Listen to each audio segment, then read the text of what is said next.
Apocalipsis 7, versículo 3 dice así, diciendo: no hagáis daño a la tierra, ni al mar, ni a los árboles, hasta que hayamos sellado en sus frentes a los siervos de nuestro Dios. Hasta aquí, nada más. Interesante lo que menciona este versículo bíblico. Dice, hasta que no hagáis daño a nada de lo que está sobre la tierra, a nada, absolutamente a nada, hasta, dice, vamos a leerlo, hasta que hayamos sellado en sus frentes a los siervos de nuestro Dios. Siervos de nuestro Dios. Y aquí luego, en el próximo versículo, da la data de que son 12.000 siervos del Señor de cada una de las tribus del pueblo de Israel.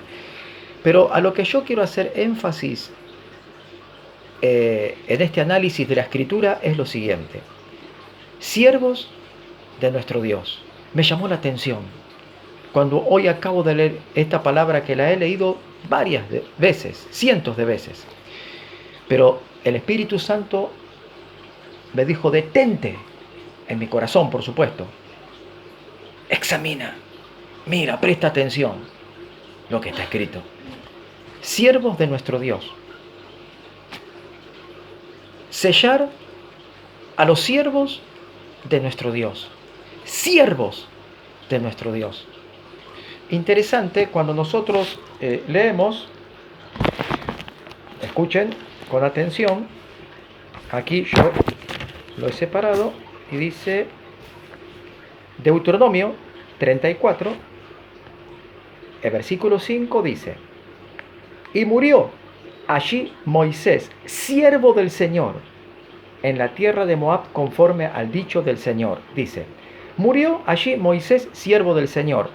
Y es interesante que luego de la muerte de Moisés, no antes, sino luego de la muerte de Moisés, todo el pueblo, cuando se refería a Moisés, le decía: Moisés, Moisés, siervo del Señor.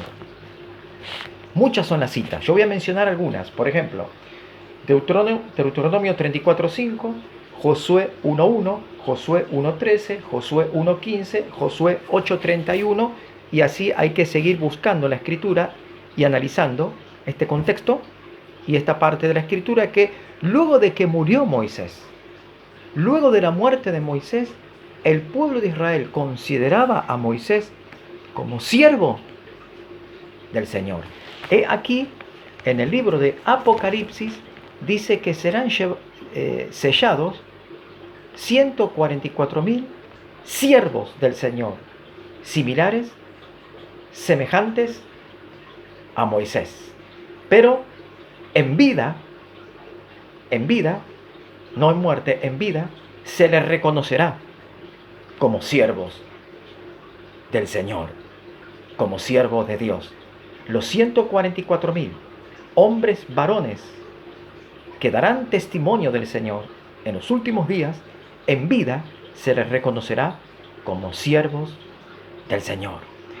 En cambio, Moisés, tras su muerte, luego de su muerte, se lo reconoció como siervo del Señor. No antes, porque antes el pueblo lo cuestionaba, lo criticaba, lo difamaba, lo acusaba, lo sentenciaba, lo querían dejar de lado a Moisés, que dio testimonio de la palabra de Dios, evidenció el poder de Dios, declaró la palabra de Dios, dijo lo que le era conveniente al hombre, Moisés. Así habrán 144.000 varones similares a Moisés, que declararán la palabra de Dios, darán el testimonio del Señor, le dirán a los hombres lo que deben de hacer. Aleluya. Siervos de Dios, siervos de Dios. Esto, lo que el Espíritu Santo nos trae como luz, revelación de las Escrituras, nos da mucho a pensar. ¿Quiénes son los siervos de Dios?